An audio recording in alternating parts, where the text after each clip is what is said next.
फौज 25,000 आहे राणीसाहेब. सगळे हत्यारबंद कडवे शिपाई आहेत. तोफा आहे. 25,000 मध्ये 20,000 पायदळ आहे आणि 5,000 घोडदळ आहे राणीसाहेब. छान, हेच हवं होतं आम्हालाही. संताजीराव. जी राणीसाहेब. हुल उठवून द्या की तुम्ही फौज फाटा घेऊन मुकर्रब खानवर हल्ला करणार आहात. त्याला सावध करा. 1,500 घोडेस्वार घेऊन कोल्हापूरला त्याच्या छावणीच्या दिशेनं चालून जा.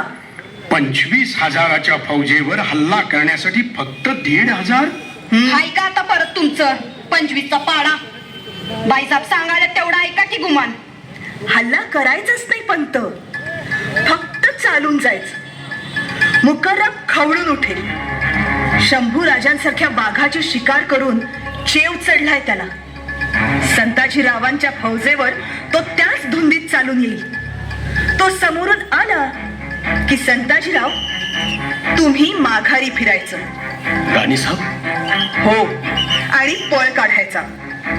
पळ काढायचं?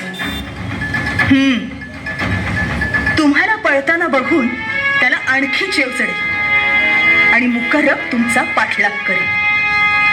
मात्र लक्षात घ्या, तुमचा पाठलाग करतील ते मुकर्रबचे 5,000 घोडेस्वार. त्याचं 20,000चं पायदळ काही धावत पळत तुमच्या घोड्यांच्या मागे लागत